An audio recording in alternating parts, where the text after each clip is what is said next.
Oui, OK, je pense qu'on l'a.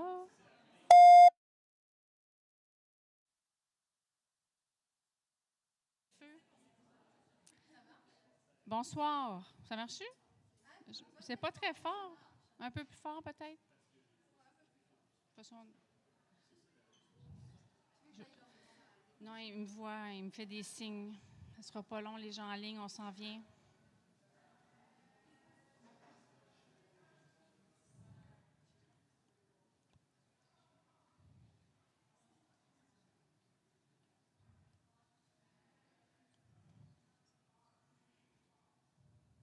Mon Dieu, vous êtes une... Oh, OK, on a beaucoup de sons. Je veux dire, vous êtes une super bonne foule. Bonsoir, bienvenue à la Maison du développement durable. Je m'appelle Marie-Ève Bergeron. Ça me fait plaisir de vous accueillir pour un événement dans notre magnifique atrium Hydro-Québec, qui est Hydro-Québec, notre partenaire principal de la programmation, et également Desjardins, partenaire majeur. Je suis en charge de la programmation et des communications ici, et ça me fait plaisir de vous voir pour un événement organisé en collaboration avec Hélio. Juste vous dire rapidement qu'on a des gens qui sont en virtuel avec nous et également des gens qui nous écoutent sur les réseaux sociaux en direct. Donc, bonsoir à tout le monde. Dans une semaine, on vous envoie un sondage de mesure d'impact pour connaître voyons, pour savoir comment que le contenu d'aujourd'hui va avoir changé votre comportement, des mesures qui sont importantes pour nous pour connaître l'impact de nos conférences. Et également, un autre petit mini-sondage de 3 questions pour savoir comment vous vous êtes déplacés aujourd'hui. Comme ça, nous, on va avoir une mesure d'impact sur notre empreinte carbone de l'organisation de nos événements au cours d'une année. Donc, c'était mes grands messages de la soirée. Je cède la parole à Véronique Lévy qui va animer notre discussion de ce soir. Donc, bon événement à tous.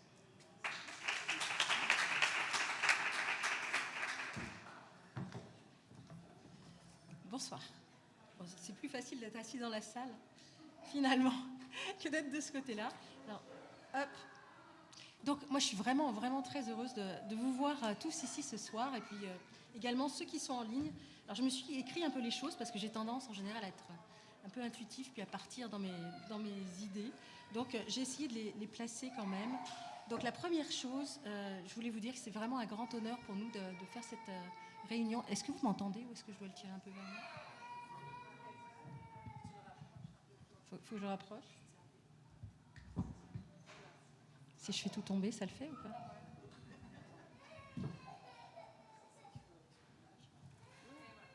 Je peux aussi me pencher. Je peux danser. Donc, merci déjà à la Maison du développement durable qui nous accueille ici. Oui? Parfait, ça va, vous m'entendez bien? Merci. Notre acolyte de fond de la salle nous dit que ça va, donc c'est parfait. Donc, merci au nom d'Hélio d'être venu ici pour écouter cette conférence sur faut pas que je me tourne, sur le tourisme régénératif. Donc, juste pour commencer, on est réunis ici ce soir sur le site traditionnel des Mohawks et qui était déjà à l'époque un lieu de rassemblement et de partage. Et puis, tout comme aujourd'hui, c'était l'occasion de se rassembler. Donc, c'est l'occasion aussi pour nous d'honorer leur mémoire et de nous souvenir que c'était ainsi. Alors, attendez, je suis quand même un peu embêtée avec ça. Donc, merci aussi de nous joindre en ligne et sur les réseaux. Moi, je m'appelle Véronique Lévy, je suis responsable du tourisme, alors ça c'est pour Isabelle, durable et régénératif chez Hélio. Non, parce qu'on a hésité un peu sur les termes. Voilà, je vais y arriver. Et puis, c'est moi qui aurai l'honneur ce soir, le grand plaisir d'être avec vous et puis de vous présenter nos merveilleux panélistes dans un instant. Donc, merci aussi à toute l'équipe d'Hélio qui a permis que ce soit possible ce soir et qui a tout organisé. C'est la première d'un cycle de conférences, donc c'est une grande nouveauté pour nous. On vous en dira plus? On m'a coupé la chic. Non, ça y est. C'est la première et on vous en dira plus au niveau de après la rentrée, donc à l'automne. Vous aurez, j'espère, de bonnes surprises à ce niveau-là. Donc, on vous en reparle. Donc, ce soir, on aura l'occasion de recueillir les témoignages de nos merveilleux invités qui sont venus de loin pour certains d'entre eux et qui sont ici pour nous partager leur vision du tourisme et leurs expériences incroyables d'un tourisme autrement. Vous verrez que c'est vraiment une approche qui est très intéressante. Ce sont des explorateurs du possible qui n'ont pas craint de sortir des sentiers battus pour aller explorer un autre tourisme, un tourisme qui fait du bien, d'abord du bien à soi, du bien également aux autres, du bien à l'écosystème, du bien aux visiteurs, du bien aux communautés, du bien à l'environnement, un tourisme qui cherche à apporter plus qu'il n'enlève et afin de laisser des lieux plus prospères à leur départ que les touristes ne les ont trouvés en arrivant. Donc c'était la grande définition du tourisme régénératif, mais on va rentrer un peu dans le détail par la suite. Donc ce soir, on va vous parler d'un tourisme d'expérience et de connexion qui vise d'abord le sens et la cohérence dans toutes ses approches et puis qui revoit ses propositions de valeur pour qu'elles deviennent contributives et qu'elles participent à la prospérité et à la pérennité du territoire. Donc vous allez avoir l'occasion d'entendre nos trois invités, nos magnifiques panélistes ce soir. Je pense que la majorité d'entre vous les connaît, mais peut-être que vous ne les connaissez pas sous ce jour-là. Donc on aura l'occasion, et puis je vous appellerai tout à l'heure à nos côtés, de parler avec Julie Dubord, qui est donc la directrice générale de l'association touristique régionale du Saguenay-Lac-Saint-Jean, donc qui est venue vraiment de très loin pour parler avec nous ce soir. On est vraiment très très heureux et très honorés de t'avoir avec nous. Frédéric Asselin, qui est le directeur général de Vallée-Bras du Nord, qui vient aussi de loin, puisque tu viens de la région de Québec. Donc, merci aussi infiniment. Donc, c'est une coopérative de solidarité et vous verrez que c'est aussi une façon très intéressante d'approcher le tourisme autrement. Et puis, Nicolas Lemaire, qui lui n'est pas venu de très loin et on en est ravis aussi. Il est venu avec son vélo, puisqu'il est venu de Montréal. Il est directeur de l'Auberge Saint-Lô de Montréal. Voilà, donc vous verrez par là même qu'on l'a annoncé dans notre invitation, parce que dire donc les retours d'expérience et les témoignages de ces personnes qui sont gardiennes et gardiens de leur territoire, et peu importe la taille de ces territoires, qu'il s'agisse d'une région, qu'il s'agisse d'une vallée, qu'il s'agisse d'un lieu d'accueil, vous verrez que les enjeux et les perspectives et les façons d'envisager sont très similaires. Voilà, donc avant qu'on les fasse monter sur scène et qu'on vous permette de profiter de leurs témoignages, on voulait quand même faire un petit point sur c'est quoi le tourisme régénératif. Parce que franchement, c'est un mot très barbare, c'est compliqué, déjà à prononcer, je connais plein de gens qui ne savent pas le dire. Et puis, non mais c'est assez amusant. Et puis, en fait, ce serait quand même intéressant qu'on ait un petit peu un langage commun et puis qu'on soit d'accord sur ce qu'on veut dire. Donc, je vais commencer comme ça. Je vais essayer d'être courte parce que ça, c'est... Quand j'ai dit être courte, ça y est, paf, c'était très...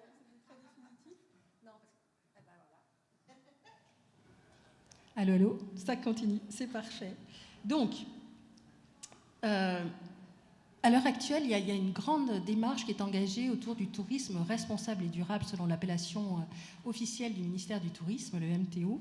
Et en fait, quelle est la différence entre ce fameux tourisme responsable et durable et ce tourisme régénératif? Certains d'entre vous doivent se poser la question. C'est déjà compliqué d'aller vers le TRD. Donc pourquoi est-ce que je viens vous embêter avec un nouveau concept? Et c'est tout l'enjeu de ce que je vais vous raconter ce soir. Donc pourquoi est-ce qu'on fait la distinction et qu'est-ce qu'il y a derrière? Alors, on va commencer déjà par se le dire, le TRD, c'est quand même drôlement bien. Il ne faut pas cracher dessus, au contraire, on en a besoin, on en a envie. C'est une belle façon, donc le tourisme responsable et durable, c'est une belle façon de participer individuellement, collectivement, à diminuer nos impacts sur ce monde. Donc on va essayer de réduire nos déchets, on va bien les gérer, donc nos métiers résiduels, on va diminuer nos émissions de gaz à effet de serre, c'est très drôlement important. On va essayer d'avoir des pratiques d'achat aussi responsables et locales que possible, de favoriser une économie circulaire, enfin tous ces thèmes-là, vous les connaissez, c'est vraiment très important, aussi bien, même je dirais indispensable, aussi bien pour nos visiteurs, parce qu'on sait que les attentes de nos clients évoluent, et qu'ils attendent qu'on ait de la cohérence et de l'engagement par rapport à tous ces enjeux de développement durable. Mais c'était également une façon d'attirer des employés dans un contexte de pénurie de main-d'œuvre en montrant qu'on a du sens, du contenu et que ça vaut le coup de venir travailler avec nous. C'est également une façon de répondre à nos bailleurs de fonds. Vous le savez, maintenant, quand vous demandez de l'argent, on vous demande quels sont vos engagements en matière de développement durable et de tourisme durable. C'est également une façon de contribuer à sa communauté, notamment sur le plan de l'acceptabilité sociale, qui peut être parfois un petit peu compliqué pour partager un même territoire, et puis de diminuer nos impacts de façon générale. Ça, c'est dit, donc le TRD, c'est très bien. Mais à notre sens, le TRD, ce n'est pas suffisant. Pourquoi est-ce que ce n'est pas suffisant ? Parce qu'en fait, quand on parle de tourisme responsable et durable, on parle de maintenir en l'état, de ne pas dégrader davantage, de ne pas faire pire. Et ça, c'est un peu compliqué et ça semble un peu difficile. D'abord, pourquoi ? Parce que maintenir en l'état, vous connaissez tous cette magnifique loi universelle qui s'appelle la loi de l'impermanence, c'est-à-dire que rien n'est constant dans l'univers. Donc tout évolue d'une façon ou d'une autre. Donc vouloir conserver de l'eau avec les doigts, c'est un peu compliqué. Ça va finir par couler d'une façon ou d'une autre. Donc il faut peut-être essayer d'aller un petit peu plus loin que juste maintenir en l'état. Et puis d'autre part, c'est pas parce que nous, on va faire des efforts, parce qu'on est tous absolument parfaits et formidables dans cette salle, que tout le monde va faire les mêmes, ou va en faire autant, voire va en faire plus. Et puis est-ce que les efforts qu'on fait nous, ça va suffire finalement à compenser les efforts qui ne sont pas faits par ailleurs ? Donc ça, c'est une vraie question. Et puis, ça ne rentre pas non plus, c'est sans tenir compte également de tous les effets de la méconnaissance des choses, du greenwashing. On ne va pas se mentir, il y a beaucoup de choses qui sont dites et qui ne sont pas faites. Donc voilà, pour tous ces motifs-là, il nous a semblé important d'aller un petit peu plus loin et de ne pas faire simplement du moins pire, moins vite. Vous savez, c'est un peu comme le vieillissement. Je vais essayer de vieillir moins vite, mais je sais bien que de toute façon, je suis obligée de vieillir. Donc, pour l'instant, c'est un petit peu l'image qu'on a. Et l'idée, c'est de dire que on a un certain nombre de constats. Notre monde est devenu VICA. Alors là, un petit clin d'œil à Julien qui est dans le fond, avec le monde VICA. Donc, c'est un monde qui est devenu volatile, incertain, complexe et ambigu. Ça veut dire quoi, en gros ? Ça veut dire que c'est le beans. Je vais rester poli. On ne peut plus rien prévoir. Ça devient extrêmement compliqué d'avoir des projections sur le futur. Et c'est surtout le fait de réaliser que l'avenir n'est plus la projection du passé. Donc il nous faut en permanence réinventer l'avenir face à des perspectives qui sont en constante évolution. Donc gérer des processus, c'est un peu compliqué et ça ne suffit pas à changer les choses. Ça, c'est une première chose. Mais face à ce monde qui est VICA, il nous faut en fait penser différemment, envisager des façons différentes d'aborder nos activités, renforcer la résilience, reconsidérer notre relation à la nature. Et ça, c'est tellement important parce qu'on s'en est tellement éloigné. On aura l'occasion d'en reparler. Et puis, expérimenter de nouvelles approches, de nouvelles façons de faire, de nouveaux outils, de nouvelles façons de voir les choses, de nouveaux outils et de nouvelles pratiques. Ah, ça revient. Ok. Je vais citer Einstein, je vais essayer de le faire à peu près correctement, qui disait qu'en fait, on ne peut pas trouver de solution à des problèmes avec la même pensée qui a permis de créer ces problèmes. Donc l'idée, c'est de sortir de la boîte, d'avoir une autre façon d'aborder les choses, pas de raisonner en façon linéaire, mais de se dire que finalement, on va être créatif, et puis ça va être super drôle, et puis ça va être super joyeux, et puis ça va être une belle aventure. Donc moi, c'est vers ce chemin que je vais vous engager ce soir, et on va en reparler. Donc, déjà, c'est de constater que le changement, il est inévitable. Donc face à ça, la difficulté, ce n'est pas de dire est-ce qu'il y aura un changement ou pas, c'est de dire comment est-ce que moi je vais me comporter face à ce changement. Est-ce que je vais l'accepter et puis être créatif pour l'intégrer dans mes pratiques, ou est-ce qu'au contraire, je vais avoir peur puis je vais essayer d'être toujours en train de le subir. Donc, vous allez le voir avec les témoignages ce soir, l'idée c'est vraiment d'aller de l'avant et de continuer à créer. Donc, l'idée de ce tourisme régénératif, pourquoi je vous ai fait cette introduction un petit peu longue, l'idée c'est de sortir des silos, parce qu'on a tendance à raisonner toujours en silos, on raisonne en processus, mais de vous apporter une approche qui est plus globale, plus holistique, qui va permettre non pas de raisonner problème par problème avec la résolution de problèmes, mais d'être sur une approche qui va être en amont des problèmes, et non pas d'être toujours en mode solution, parce que ça ne fonctionne pas au bout d'un moment. Donc, ça veut dire sortir du mode processus, parce que peut-être que certains d'entre vous l'ont déjà constaté, on ne change pas le monde par les processus. On améliore certaines choses, mais on ne le change pas. Donc, pour changer le monde, il faut changer la vision qu'on a du monde. Et changer la vision qu'on a du monde, ça va nous permettre ensuite de mettre les processus, dont le TRD, au service de notre vision. Donc, la grande aventure que je vous propose ce soir, c'est d'aller vers un changement de vision. Hello! C'est trop mignon, vous allez voir, il y a tous les petits enfants qui sortent de la crèche, là, on va les voir tous passer. Ok, Le tourisme régénératif, ce n'est pas limité à des considérations environnementales. Cette vision holistique et cohérente dont je vous parle, elle est en écosystème, elle concerne tout le monde, elle doit être pleine de sens, de cohérence, de valeurs. Ça concerne le bien-être des communautés dans lesquelles on agit. Ça concerne bien sûr un environnement qui est à la fois sain et florissant, où on peut déployer nos activités de façon prospère. Donc c'est vraiment avoir cette approche globale. Et puis avant tout, ceux qui me connaissent savent que j'adore parler de ça. Avant tout, c'est une histoire d'amour. C'est une histoire d'amour pour son territoire, pour son lieu, pour ses habitants, pour son écosystème, pour ses modes de vie, pour sa culture, pour son histoire. Hello. C'est aimer la beauté, c'est aimer la richesse de son territoire et c'est vouloir non seulement la préserver, mais c'est également la régénérer, l'amener encore plus loin et lui permettre de continuer à être là pour accueillir le vivant, générer des espaces de vie en santé, développer de la prospérité pour tout le monde, permettre aux enfants de rester dans les territoires, permettre même, s'ils ont envie, de revenir pour ceux qui sont partis, je pense notamment aux territoires plus éloignés. Et puis tout ça en offrant une expérience qui soit à la fois authentique et significatif pour les visiteurs. Et puis c'est quand même extraordinaire, vous vous rendez compte, quand on a des visiteurs sur son territoire, c'est le monde entier qui vient nous rendre visite. C'est quand même fou. Ils viennent nous apporter l'expérience du monde jusque chez nous. Donc il y a certainement quelque chose d'intéressant à aller chercher de ce côté-là pour nous permettre d'en profiter tous, eux et nous. Donc voilà, le principe, c'est à la fois réparer les préjudices passés, c'est également créer, co-créer entre tous les acteurs d'un territoire, et pas seulement ceux du tourisme, on va y revenir, un avenir prospère avec tout le monde. Et puis c'est un raisonnement qui se fait, c'est le contraire de l'individuel, c'est vraiment un raisonnement collectif qui est en écosystème avec une dynamique de territoire et qui va transformer la relation entre celui ou celle qui accueille et celui qui vient rendre visite. Donc entre l'hôte et le visiteur, c'est comment on va transformer cette relation pour sortir du tourisme bien de consommation. Donc on va remplacer allègrement la croissance par la prospérité. Oh, alors là, je dis des gros mots. On a tous vécu plus ou moins bien cette espèce d'injonction contradictoire des indicateurs. C'est-à-dire que d'un côté, on nous demande d'être parfait en termes d'engagement durable avec des indicateurs de tourisme responsable et durable qui sont bien alignés sur des enjeux globaux. Puis de l'autre, on nous demande des indicateurs de tourisme de masse. C'est comme ça que ça s'appelle. C'est combien on a fait de nuitées, combien on a gagné, est-ce qu'on s'est développé de 25%, est-ce qu'on est bien sur ce scheme-là. Donc c'est un peu compliqué. Puis la bonne nouvelle que je voulais vous donner ce soir, peut-être que vous en avez déjà entendu parler, cette semaine, il y a Destination Canada qui va sortir son nouvel index, et ça s'appelle l'index de bien-être et de prospérité.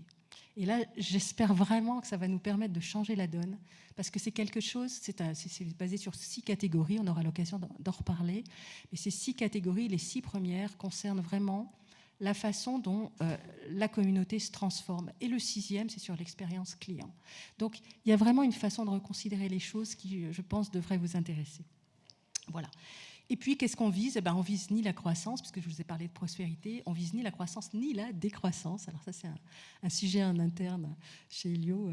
Il y a les pros de la décroissance, et puis il y a ceux comme moi qui disent « je ne veux pas de décroissance, je veux juste prospérer ».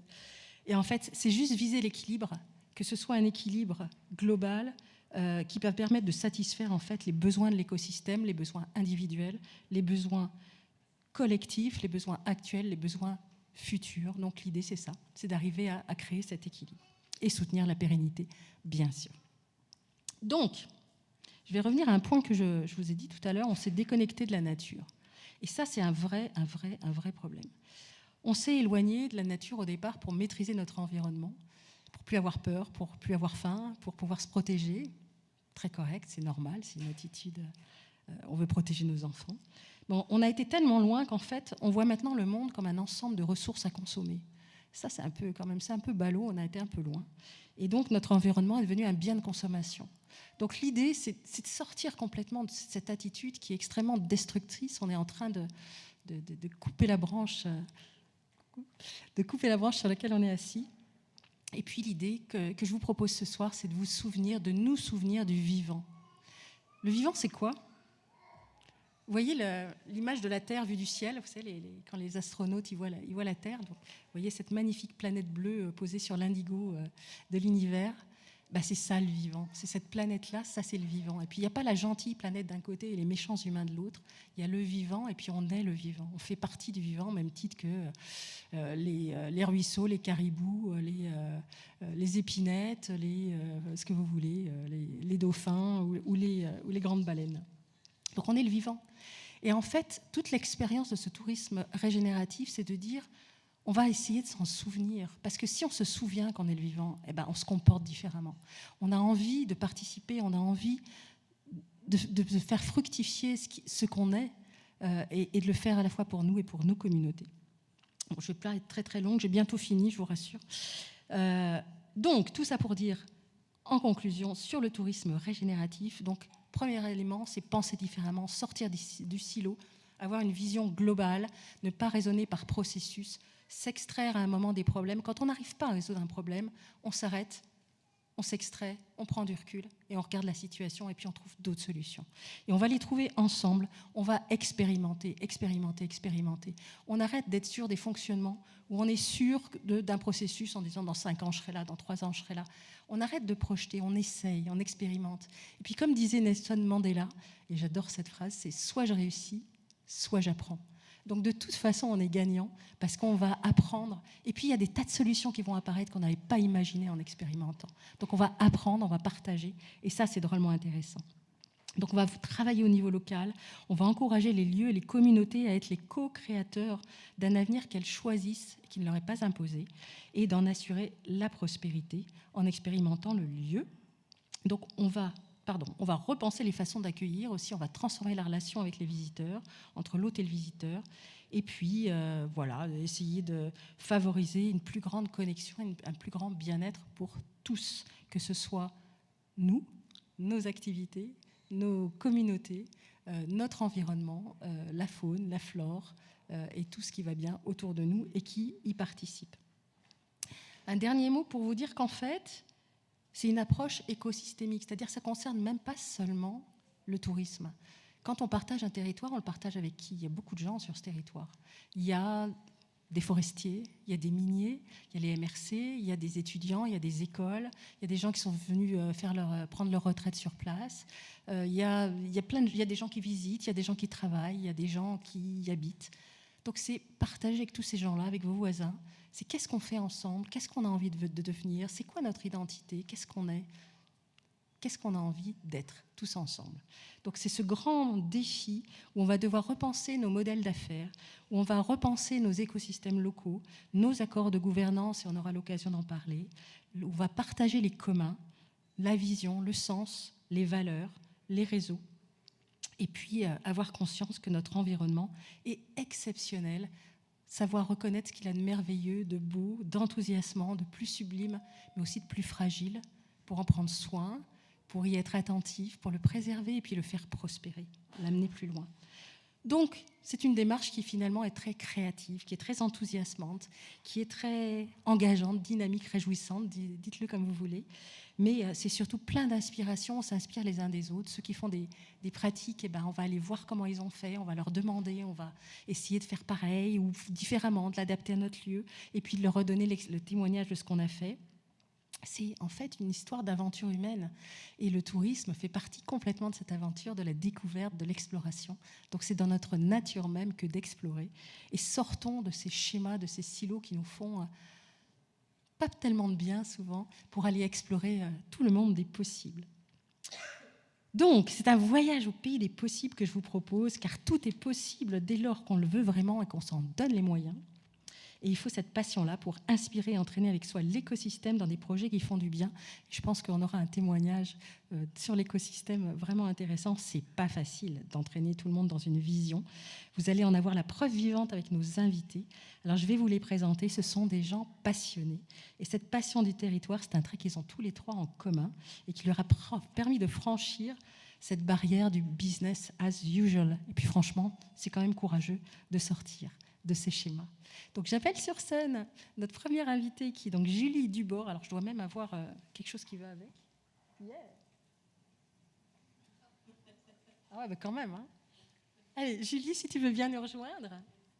Donc Julie, quand même, vous vous rendez compte, elle a fait le voyage depuis le Saguenay pour venir jusqu'à nous. Franchement, Alors, tiens, mets ça sur la deuxième chaise si tu veux. Bah quand même, moi on apprécie vraiment l'honneur qui nous est fait. Ouais, c'est tout fait. C'est vrai que, allez, la planète est grande et le Québec est petit face à ça. Donc merci beaucoup d'être avec nous ce soir. Frédéric, donc je dois avoir aussi une petite slide. Ah, trop de sport, c'est ça? Ou pas assez? Donc Frédéric Asselin, qui est le directeur général de la Vallée Bras du Nord, qui lui aussi vient de loin, parce que comme je vous le disais, il vient de la région de Québec. Et puis Nicolas Lumière, le maire, pourquoi je dis Lumière? Lumière, ça va aussi, le maire, qui est venu en vélo et qu'on remercie aussi d'être venu et de participer avec nous à cette belle expérience. Alors, je vais changer de place. Est-ce que je dois prendre... je vais prendre le micro. On va sécuriser. Est-ce que je... Oui, ça marche. Donc, vous avez tous un micro. Je vais aller m'installer. Pardon. Et en fait, ce que j'aimerais, c'est que vous découvriez ces personnes sous un jour un petit peu différent. Parce que la plupart, je pense que vous les connaissez déjà, vous les avez vus, vous les avez entendus. Et moi, j'aimerais les interroger un petit peu différemment sur qui ils sont, qu'est-ce qui les motive. Donc, je vais te poser la question en premier, ma chère Julie. Donc, qu'est-ce que c'est?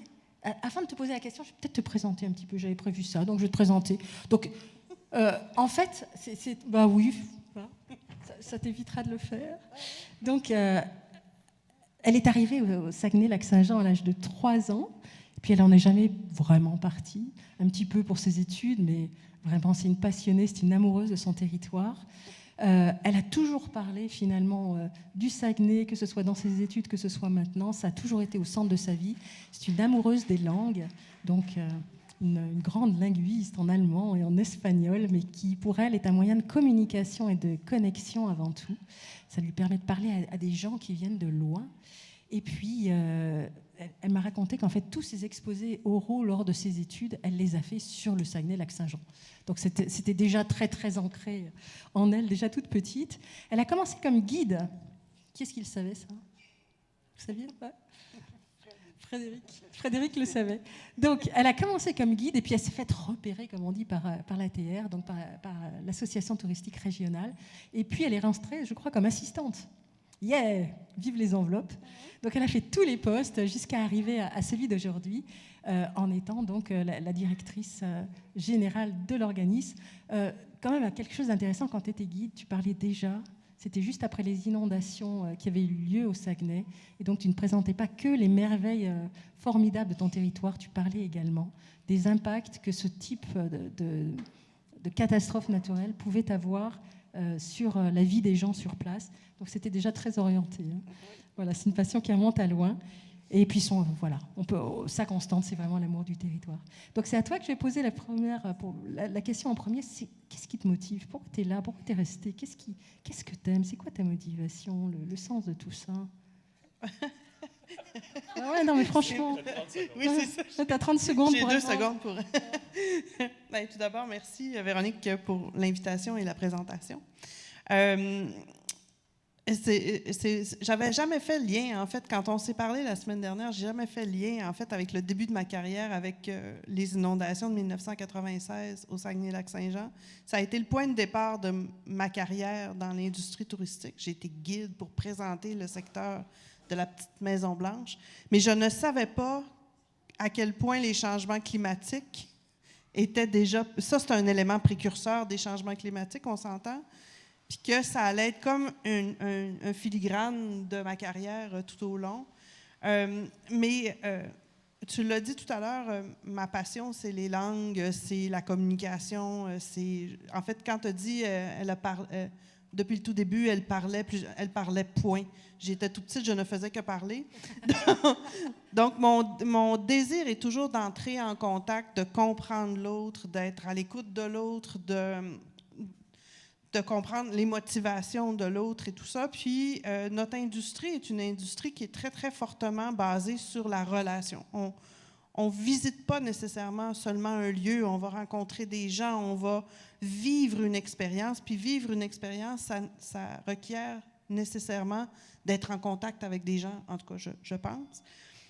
Puis, je trouve que c'est la beauté de notre industrie, mais c'est aussi une des variables les plus... je vais dire oublié dans le développement durable, l'être humain ou le contact ou l'authenticité du contact qu'on génère. Donc, naturellement, sans être appuyée sur une étude ou d'avoir fait un choix conscient, j'ai toujours été comme portée par des opportunités. Bien, le fil conducteur de ces choix-là ont toujours été l'être humain dans toutes ses formes ou dans toutes ses motivations, ses aspirations, ses défis, ses enjeux. Entendre quelqu'un, un entrepreneur touristique, me raconter son site, puis comment il rencontre les clients, c'est merveilleux, mais souvent, c'est d'entendre aussi où il y a des défis, où c'est plus difficile comme gestionnaire parfois de porter une entreprise. Fait que, bref, c'est en grande partie la motivation qui me pousse au quotidien. Merci Julie pour ce témoignage. Donc, je vais essayer de faire le même exercice avec Frédéric. Donc Frédéric pour la Vallée Bras du Nord, dont il est le directeur depuis tout début. En fait, il s'est retrouvé un petit peu par hasard, si j'ai bien compris, sur une mission d'insertion avec des jeunes, une mission de 6 mois sur la Vallée Bras du Nord. Donc, vous verrez que c'est un trait commun qu'ils ont également tous les trois. Ils ont fait pratiquement, ils sont restés à l'endroit où ils étaient depuis tout petit, depuis tout minot, comme on dit en France. Donc toi, tu as commencé comme ça, et puis quand la coopérative de solidarité s'est créée, Vallée Bras du Nord, ils t'ont proposé d'être directeur et tu es resté toute ta vie là-dessus. Tu as fait quand même plein d'études entre-temps. Apparemment, c'est quelque chose qui est important pour toi. Donc, depuis la philosophie, les études de plein air, également l'administration et plein d'autres choses. Mais toi, ta motivation, tu es toujours resté finalement aussi sur la Vallée Bras du Nord. Qu'est-ce que c'est ta motivation? Qu'est-ce qui t'amène à faire tout ça? Puis tu sers quoi? Tu sers qui? C'est des questions comme ça de fond qui m'intéressent. Je me lance. Vas-y. Bonsoir. Ben, merci également pour l'invitation. Je vais essayer de parler, j'ai un petit mal de gorge. Donc, qu'est-ce qui me motive? C'est une très bonne question. Puis, j'étais dans le train tantôt, puis j'essayais de répondre à cette question-là. Puis, je n'y suis pas arrivé. Parce que ça évolue. Pour moi, la Vallée Bras du Nord, c'est une coop. C'est un territoire qu'on développe, si on peut utiliser ce mot. C'est un projet collectif, c'est un laboratoire vivant de trucs sociaux, économiques, environnementaux. C'est avant tout un super beau spot. C'est une super belle vallée. Fait qu'est-ce qui me motive? On dirait que c'est mon côté... probablement, c'est magnifique, le territoire, de pouvoir avoir la chance de signer un développement, une architecture, une création sur ce territoire-là. Bref, de bâtir un parc, c'est une chance exceptionnelle que j'ai. Puis ça vient chercher le côté, j'imagine, créatif en moi, le côté curieux avec cette espèce de laboratoire vivant d'organisation où on essaie des choses. Puis, vous savez, moi, le tourisme régénératif, je ne connaissais pas ça jusqu'à temps qu'on m'invite à une conférence au Saguenay sur le tourisme régénératif. Puis Gilles, son collègue qui m'a invité, il me dit « Fred, vous êtes un exemple de tourisme régénératif. » Puis là, je disais « C'est quoi cette patente-là? » J'ai essayé de googler, mais il y avait juste des trucs en Europe. Ça fait peut-être 3-4 ans de ça. Fait que bref, je ne sais pas où je m'en vais avec ça, mais bref, je ne connais pas encore le... vous allez voir, je ne connais pas encore le je trouve que tu parles bien, Véronique. Là. Je ne connais pas encore tout le langage, mais ça me parle à toutes les fois que je t'écoute. Je suis comme, c'est nous, ça, c'est organique. Dans le fond, on est des tripeux de passion.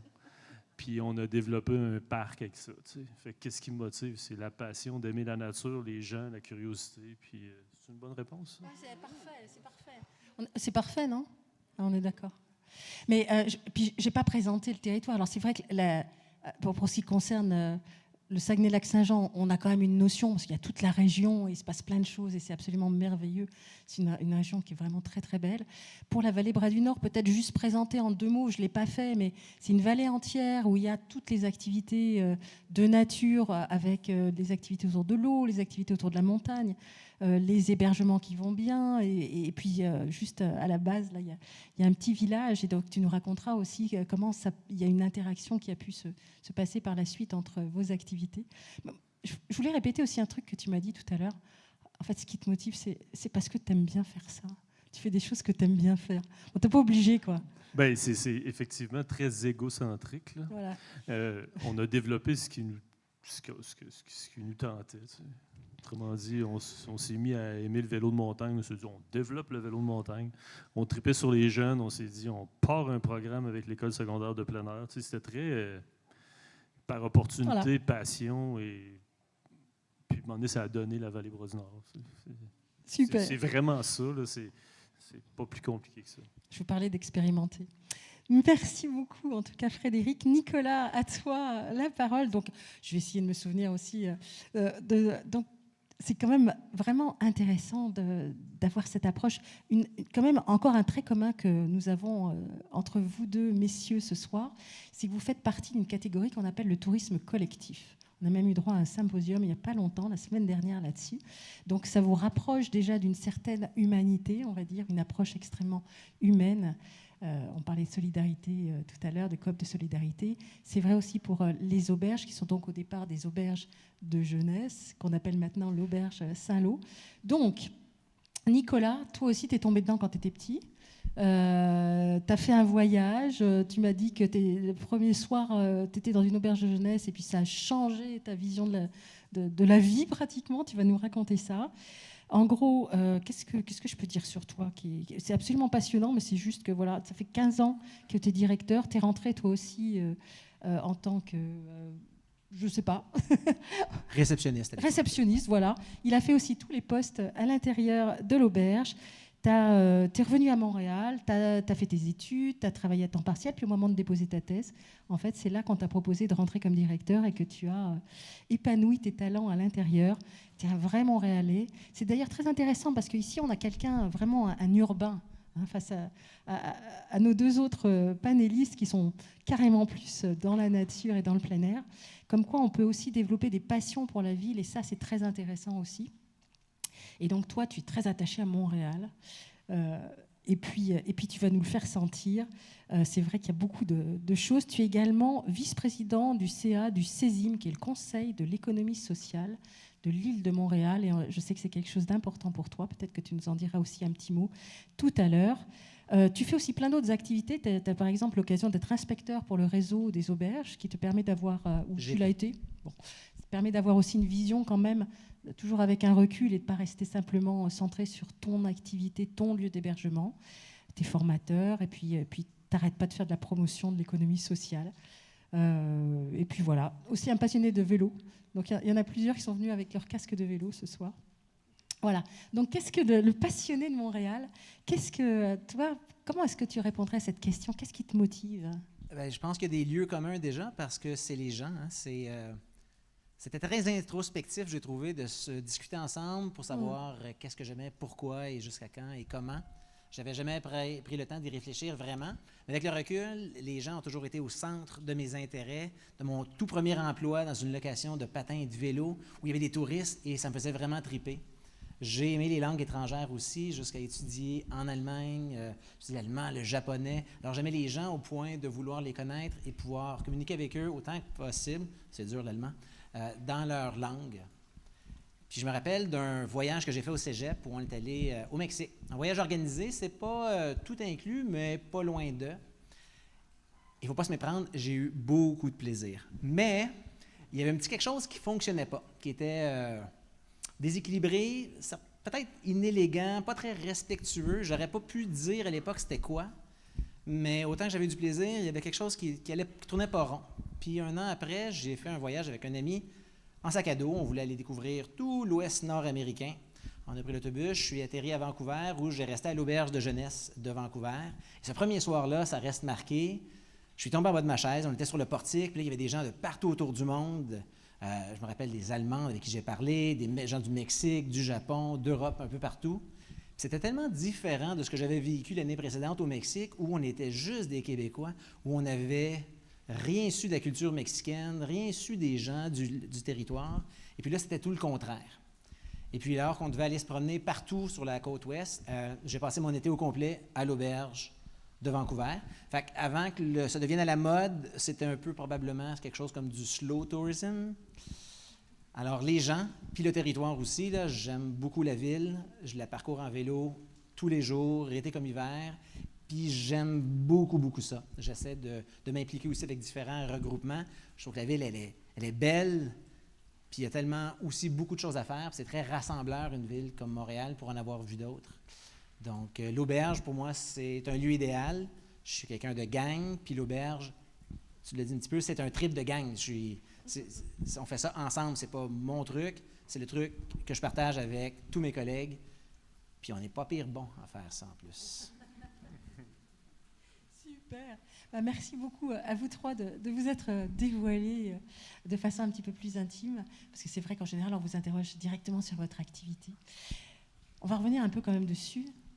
Julie, tu es une précurseur au Québec de tout ce qui s'appelle le tourisme régénératif, dont on est tous parfaitement au courant de ce que c'est maintenant.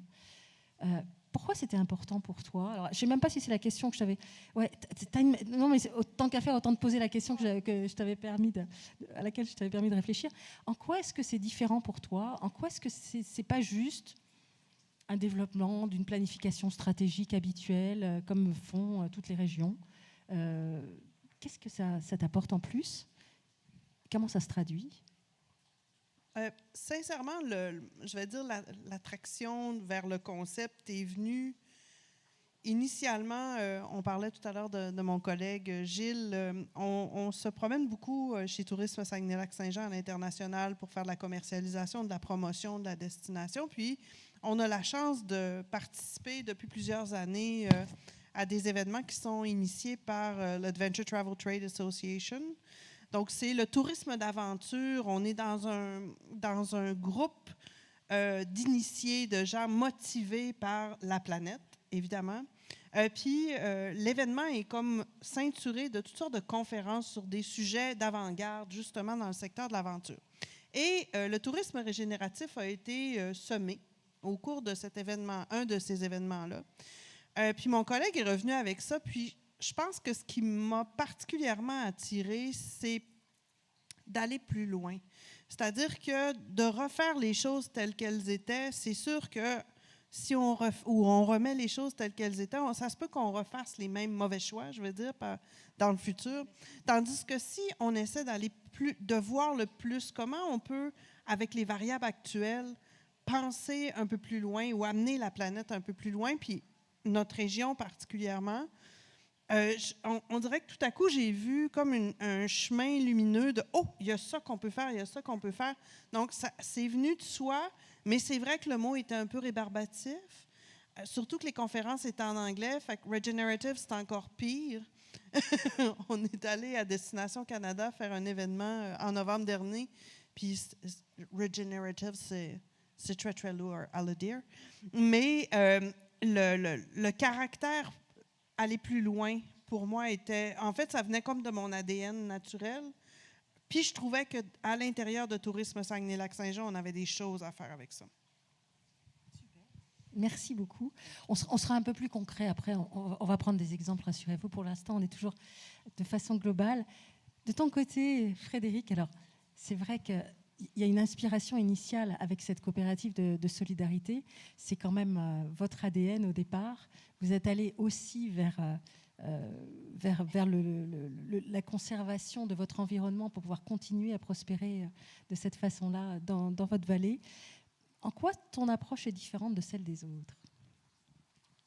Ah la vache. Toujours un peu de prétention là-dedans.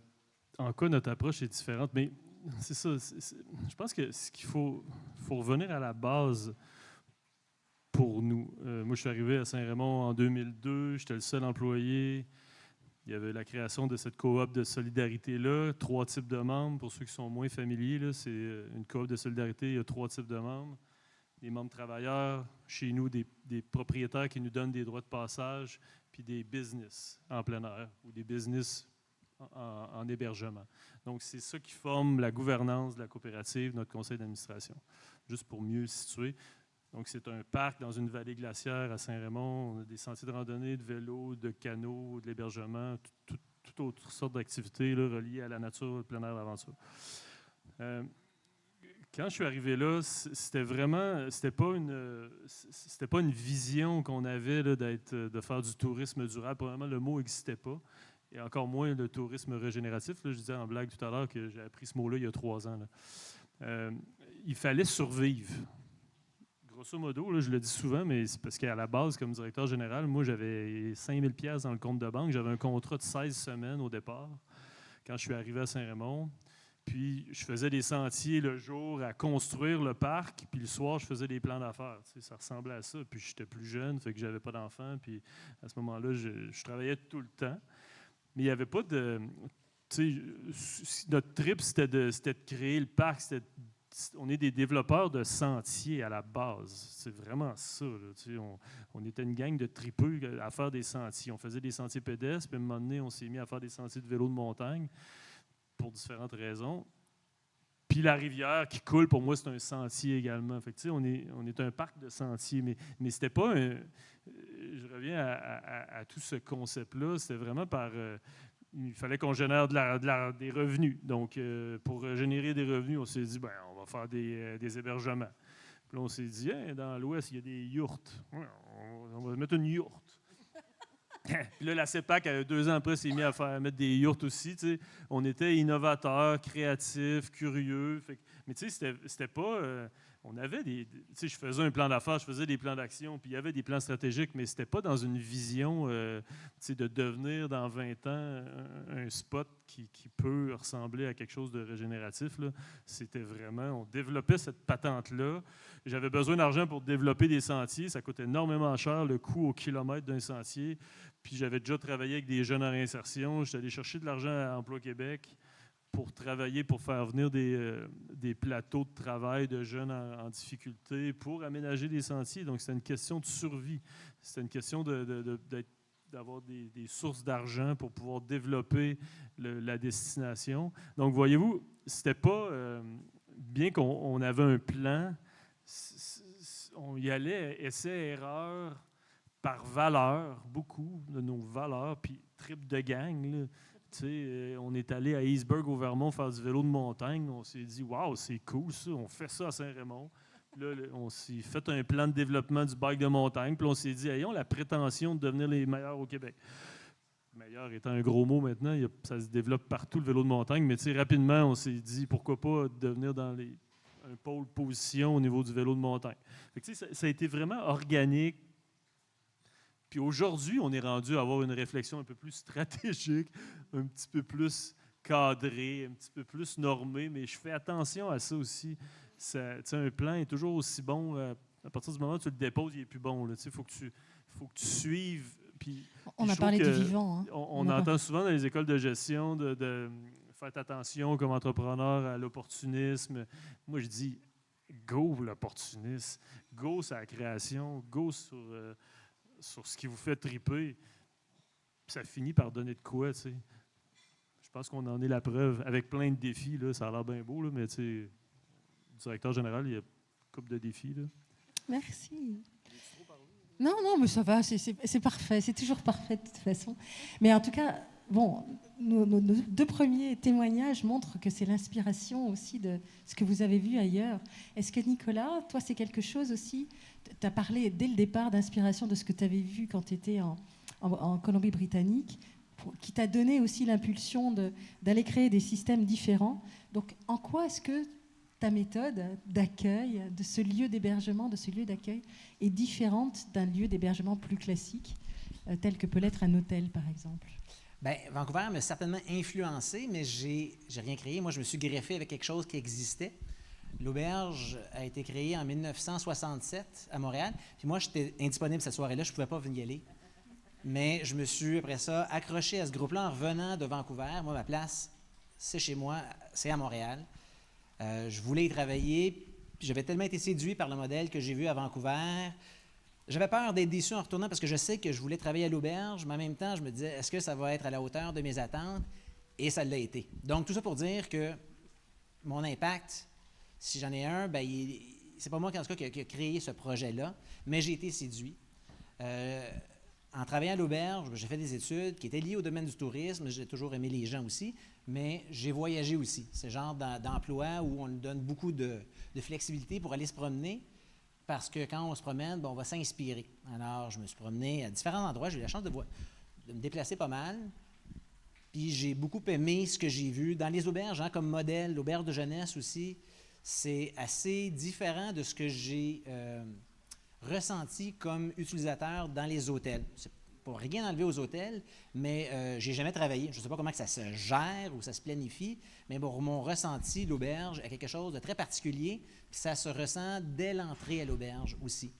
Je pense que les gens qui travaillent à l'auberge, c'est des gens qui ont utilisé les services aussi. Puis Montréal, on est le résultat à l'auberge de toutes ces expériences-là qui ont été grappillées à gauche puis à droite, des gens qui viennent d'ailleurs ou qui ont été ici, qui sont d'ici, mais qui ont été ailleurs aussi.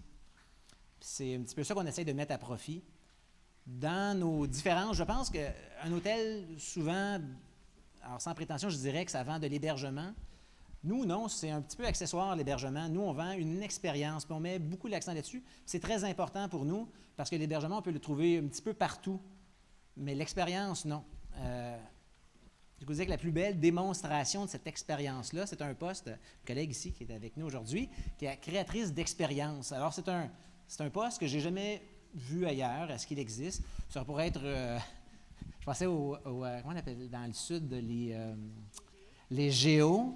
Mais ce n'est pas du tout ça, en fait. Mais c'est quelqu'un qui va s'assurer d'un maillage entre la communauté d'accueil, la société, puis les aspirations des voyageurs, qu'est-ce qu'ils cherchent à faire. Le côté humain est super important. On le voit quand on arrive à l'auberge, pour ceux qui en ont fait l'expérience. C'est vrai chez nous, mais c'est vrai dans les autres auberges aussi pour la plupart. Les voyageurs, entre eux, alors c'est plein d'occasions de rencontres, cuisine commune, on a des activités, de l'animation jour et nuit, mais pas au modèle géo encore, là. C'est vraiment pour connaître la société d'accueil. On a plein d'espaces communs, des lits en dortoir, qu'on appelle des chambres partagées. Ce n'est pas l'ancien modèle qu'on peut s'imaginer des années 60, 70. Ça a beaucoup évolué. C'est très confortable maintenant, mais il y a une proximité qui se crée entre les gens. Il y a une proximité aussi entre les voyageurs et le personnel. Proximité qui peuvent être importantes. Des fois, moi, j'ai rencontré mon épouse, qui était utilisatrice des services de l'auberge. Et puis, ça fait une dizaine d'années de ça, donc c'est pour montrer à quel point l'impact est fort. Mais dans un hôtel... Et elle travaille à la Maison du développement durable. Donc, on a bouclé la boucle. Voilà. Je pense que le ressenti dans un hôtel, souvent, c'est qu'on essaie de garder une certaine distance même entre les voyageurs et les équipes sur place. C'est tout le contraire. Nous, on n'a pas le droit de garder des distances. D'ailleurs, quelqu'un qui cherche à s'isoler à l'auberge, il va être très malheureux.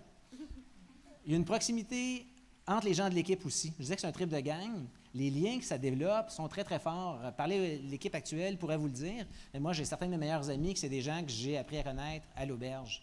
C'était assez puissant. Puis une des choses, par exemple, qui va peut-être nous distinguer, puis que j'ai vraiment comme idée pour l'auberge, que je n'ai pas retrouvé dans les autres auberges que j'avais fréquentées, c'est le lien entre le voyageur et la communauté d'accueil. Si on réussit à faire un lien avec les gens, les équipes de l'auberge, mais les voisins, non. C'est vrai que quand j'étais en Australie, je rencontrais peu d'Australiens. En Allemagne, peu d'Allemands.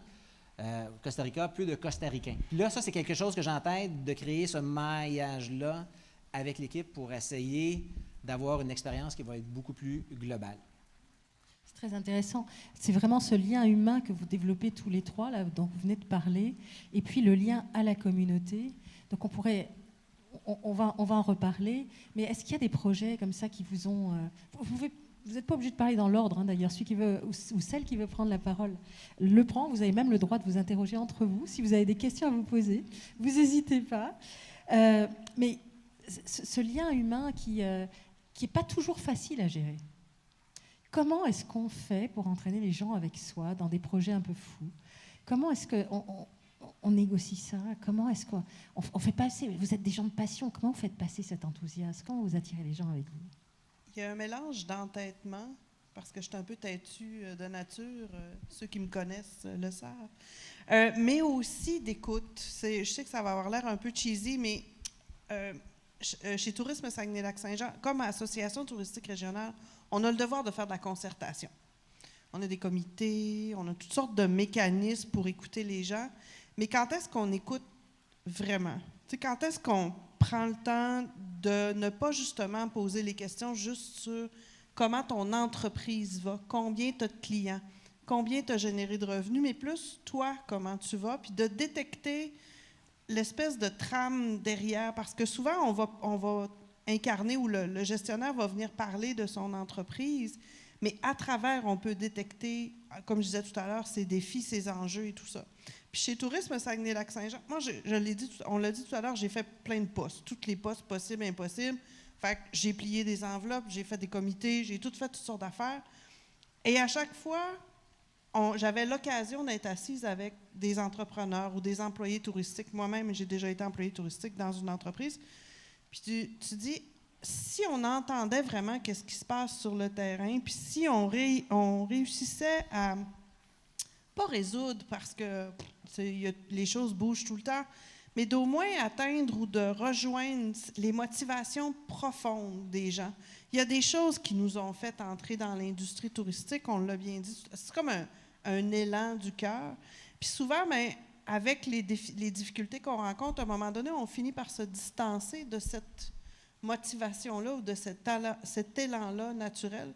Puis chez Tourisme Saguenay-Lac-Saint-Jean, on a créé en fait une nouvelle façon d'aborder, je vais dire, notre rapport avec le membre, parce qu'on a des membres.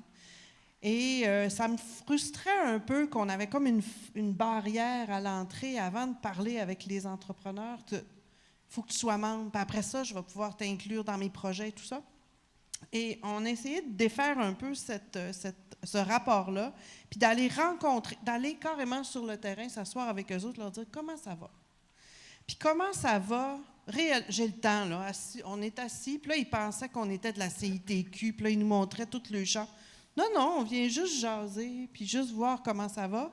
Puis il y en avait que c'était nos plus grands détracteurs. J'avais des membres là, que toutes les rencontres, ils se levaient debout. L'ATR, ça ne sert à rien, On va commencer par lui.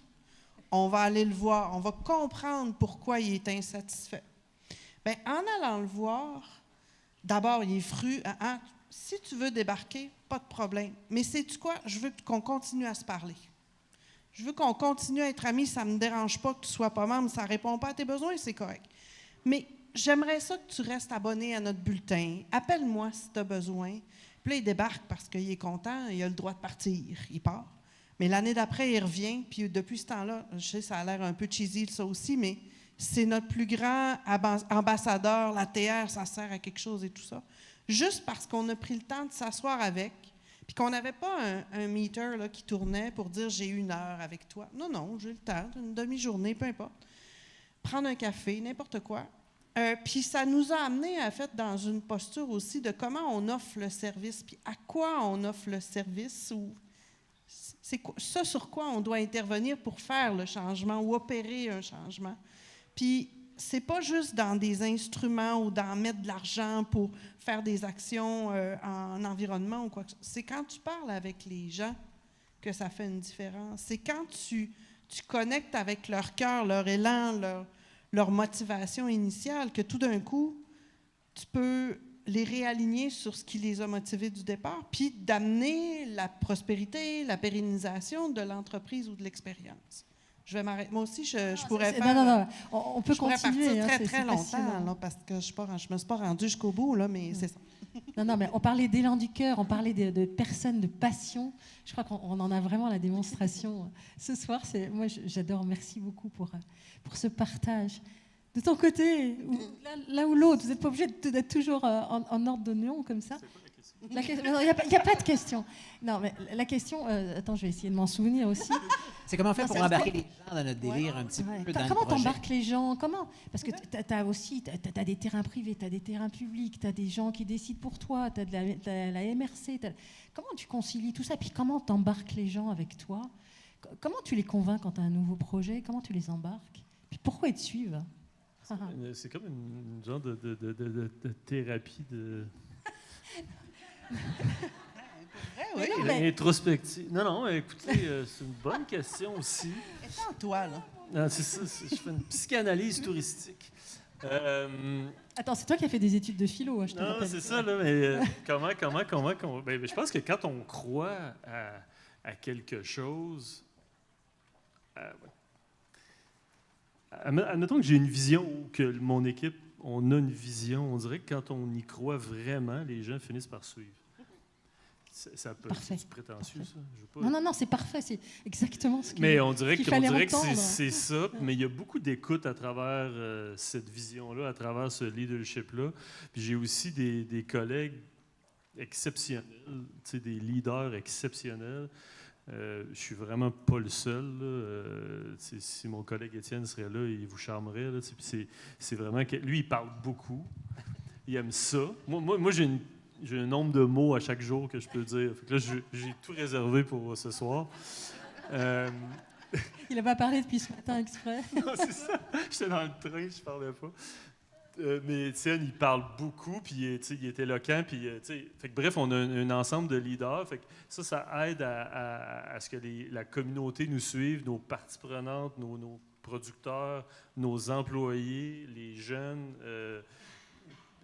La Vallée-Bras-du-Nord, c'est beaucoup plus que juste un parc. C'est un parc ancré dans un peu comme un parc habité en Europe, en France. Il y a des parcs régionaux qui sont dans vous avez des villages à travers les parcs. Ça ressemble à ça, la Vallée-Bras-du-Nord. Fait qu'il y a toutes sortes, il y a un écosystème économique, social, des gens qui l'habitent et tout ça. Fait que l'idée, notre patente, ça demande beaucoup d'écoute. Beaucoup d'écoute, effectivement. On dirait que tu me le fais réaliser. D'essayer de comprendre, de trouver des solutions. Il y a tout le temps des problèmes. Mais souvent, les meilleurs problèmes ont amené les plus belles solutions innovantes. Puis on dirait que c'est un peu tout ça, cette espèce de posture-là, si je peux m'exprimer ici, qui fait qu'on devient crédible comme groupe de leaders puis que les gens nous suivent. Il n'y a rien de stagé, c'est juste notre manière d'être. On s'entoure de les fameuses valeurs. J'ai déjà fait un cours ici à l'Institut du leadership il y a quelques années, puis quand je suis venu tantôt, c'est la dernière fois que je suis rentré dans le bâtiment, les entrepreneurs qui venaient nous voir, parce que je ne sais pas si vous connaissez l'Institut du leadership, parce que je ne sais pas si c'est encore ici, mais c'est des séances de 3-4 jours. On a le temps de jaser. Hein? C'est des séances de 3-4 jours où on travaille le leadership, puis il y a toutes sortes de thèmes reliés à ça. Mais ce qui est intéressant, c'est qu'ils font venir des entrepreneurs connus ou des personnalités publiques connues qui viennent témoigner de leur leadership. Puis il y avait Pauline Marois qui était venue un après-midi. Elle ne parlait pas du Parti québécois ni de l'indépendance. Elle parlait de son rôle de leader au sein du Parti québécois.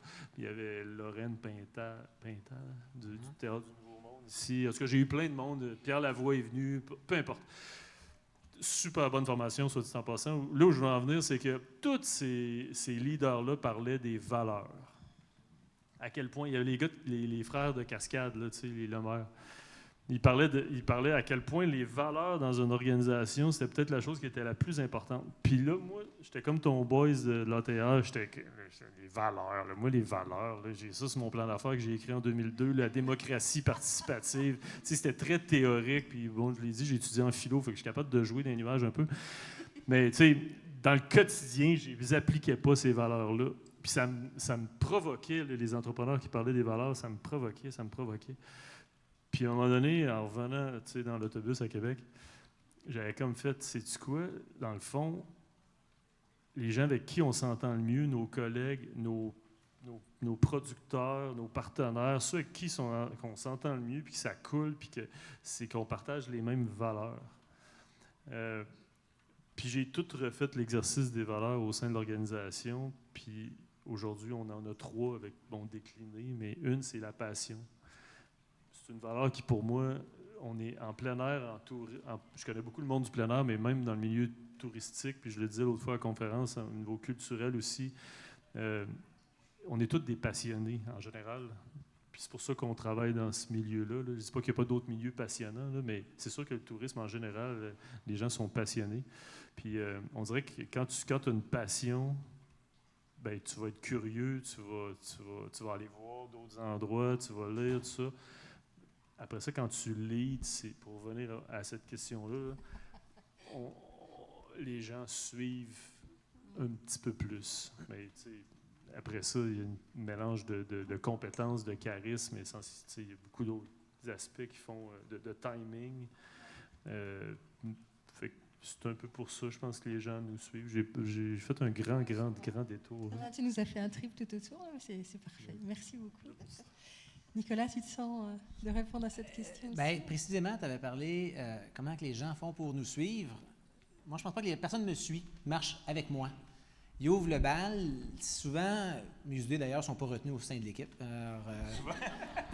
Ça fait partie de la job. Mais j'y vais avec des flamèches. J'essaie de créer la discussion, la réflexion. Puis eux ont souvent, je vais leur dire, des meilleures idées que moi. Puis mon travail, moi, c'est de travailler avec eux pour les faire arriver à terme, ces idées-là.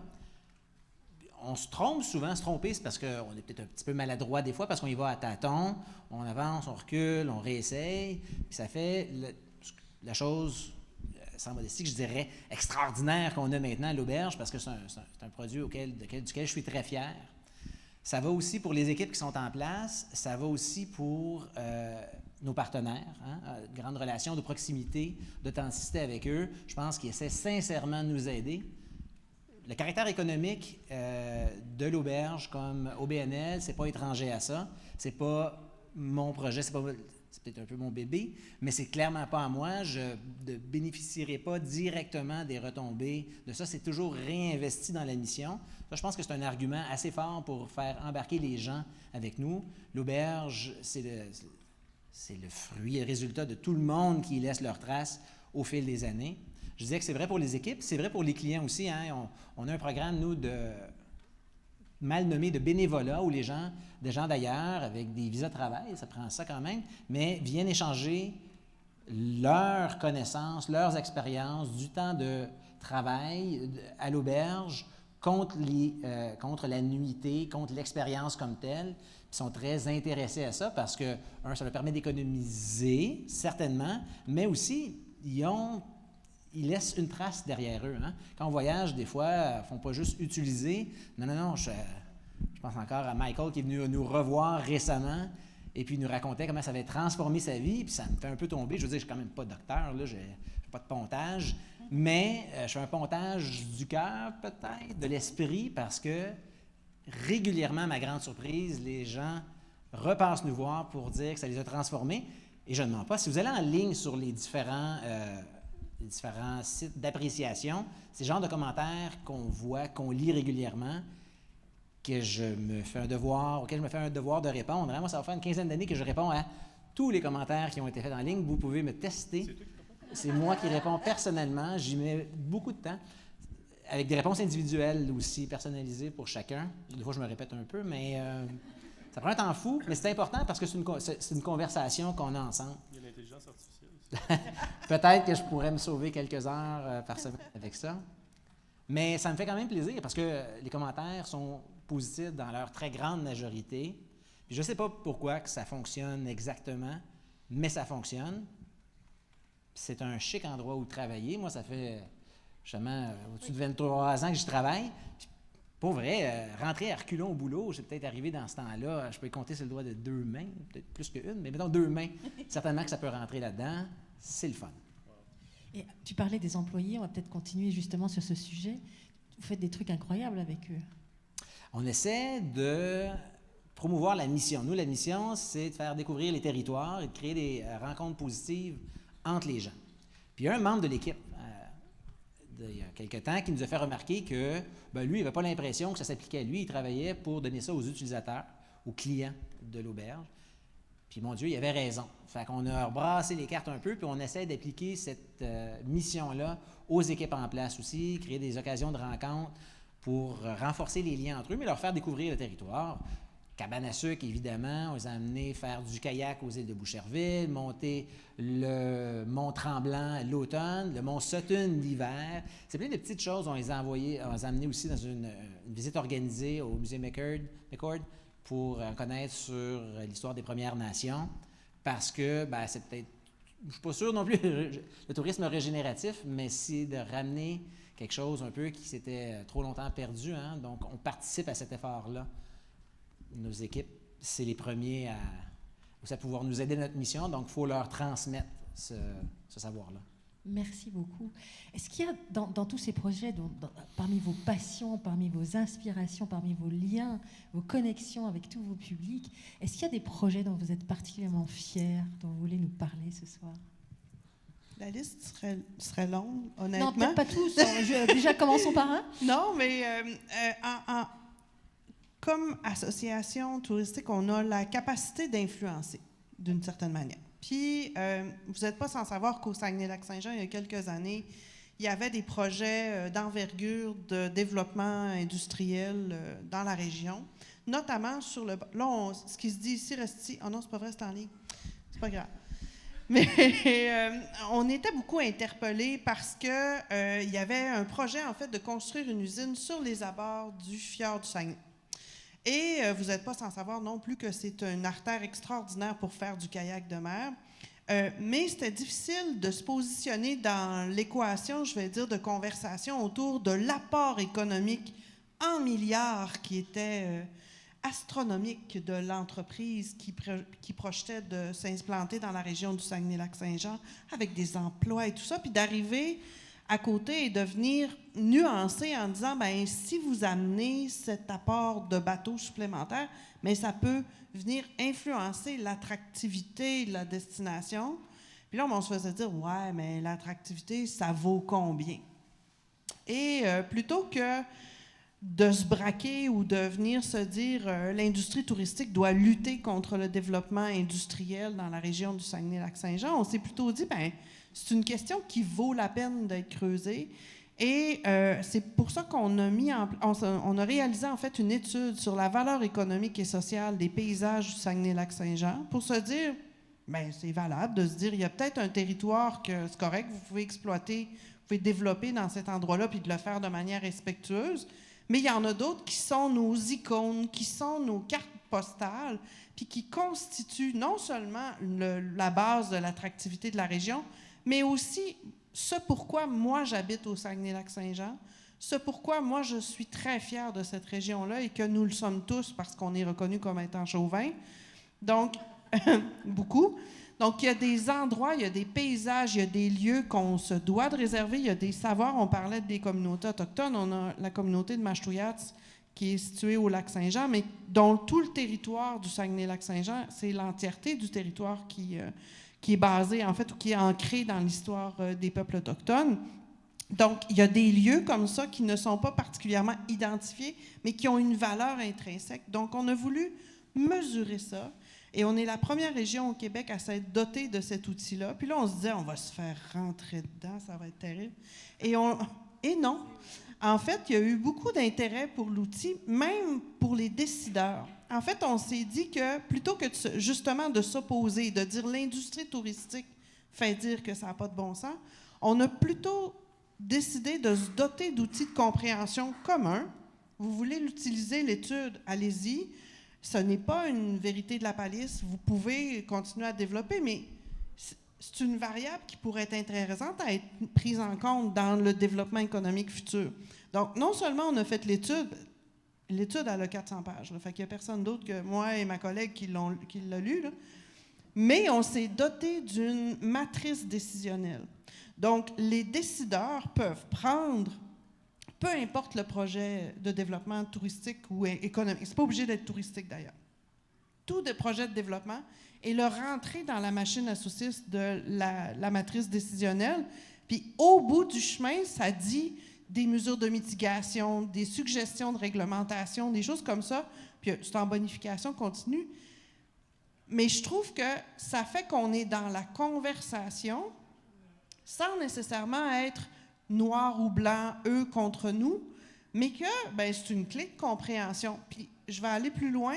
L'année dernière, j'étais assise dans une rencontre avec plein de décideurs politiques et économiques de Saguenay, avec la ministre des Affaires municipales qui s'adonne à être la ministre de la région du Saguenay-Lac-Saint-Jean. Et elle dit, on est en train de mettre à jour la loi sur l'aménagement territorial. Puis elle dit, dorénavant, elle dit ça, c'est ta faute, Julie, ça va être obligatoire pour toutes les régions qui ont des études sur la valeur économique et sociale des paysages d'intégrer ces variables-là dans les plans d'aménagement. Ouais. C'est extraordinaire, hein, franchement. Bravo. C'est vraiment incroyable. Mais sans blague, ça a changé. Puis je pense que les gens l'utilisent encore plus que nous. Par exemple, ceux qui connaissent l'outil, on a l'entente de partenariat régional en tourisme, je ne dirais pas au complet. Le PRTNT, c'est un levier de financement qu'on remet aux entreprises, puis on a toute une matrice de caractérisation pour savoir quel projet on va prioriser. Bien, systématiquement, nous, on est assis avec toutes les MRC. D'ailleurs, on est la seule région au Québec qui est assise avec les MRC. Et pendant les discussions, bien, souvent, c'est amené. Est-ce que ça rentre dans la valeur économique et sociale, là, ce paysage-là, est-ce que ça a un impact? Ou il faudrait qu'il se déplace parce que je trouve qu'il est dans un lieu à forte valeur. Fait que bref, tout ça pour dire que, notamment, cet outil-là, c'est comme un point de départ, mais qui nous amène beaucoup plus loin, puis qui a non seulement amené Tourisme Saguenay-Lac-Saint-Jean comme je vais dire, un incontournable dans le propos, mais aussi de faire avancer la pensée de la région du Saguenay-Lac-Saint-Jean, des décideurs économiques. Puis encore une fois, c'est pas de dire ne développez pas économiquement la région, mais c'est si la variable, elle existe, on peut-tu en tenir compte, on peut-tu avoir cette approche-là, qui est une approche et qui est mutualisable en et plus régénérative. Absolument, et c'est mutualisable et c'est même exportable au-delà de ta région. Absolument. Donc c'est vraiment très intéressant. Merci pour ce beau partage et vraiment bravo pour ce travail phénoménal que vous avez réussi à faire. Le temps passe. Alors je vais vous demander juste on va accepter, parce que j'ai encore plein de questions à vous poser. Non, mais c'était absolument passionnant. Vraiment, merci Julie. Quelles sont des réalisations dont vous êtes très fiers, des choses que vous avez réalisées justement dans cet écosystème et qui sort un peu des sentiers battus, même si on parle de sentiers? Je me lance. Mais merci, hein, parce que je m'en sers souvent, moi, de l'idée de la valeur des paysages, là, notamment pour préserver les paysages de la vallée Brosse-Nord avec l'industrie forestière. Puis on dit, il y a une étude au Saguenay, là. Mais j'ai pas encore de chiffres, puis j'ai pas ta machine à saucisses, là, mais ouais, c'est ça. Parce que maintenant, vous avez le lien, vous connaissez. Oui, parce que tout est là, tu sais, dans le fond, la personne qui vient dans la vallée ou qui va dans un parc, il vient, j'ose pas utiliser les mots, mais il vient consommer des paysages, il vient vivre une expérience, fait que c'est important de les préserver, puis on est tout le temps à se battre le dollar de l'industrie forestière versus nous autres, les petits casses en tourisme. En tout cas, fait que, bref, j'apprécie vraiment. Puis ça te permet de passer de se battre à dialoguer? Bien, se battre, il faut se battre pareil, là. On dialogue, mais tu sais, des petites fights. Oui, puis c'est correct aussi, là. Bon, qu'est-ce qu'on a réalisé? Répondre à votre question. De plus fier. C'est sûr que. Ben, au départ, quand on est arrivé, puis je dis on, là, parce que j'étais là, mais après ça, j'ai eu des collègues, puis on est le même noyau là, depuis presque les débuts. Là. Donc, on a vraiment une chance exceptionnelle. Quand je regarde ça, puis je revois les 25 dernières années, on a eu la chance exceptionnelle de dessiner un parc sur un territoire. C'est quand même... avec une genre de carte blanche, puis je ne dis pas que ça a été facile, puis tout ça, mais on a dessiné, aménagé plus de 250 km de sentiers, des infrastructures, Bon, puis juste ça, c'est pour nous un leg exceptionnel. Un escalier de roche qui a été fait, il va être là encore dans 500 ans, puis ça permet justement à la population locale, régionale, aux jeunes, aux touristes, ultimement, de venir une expérience, puis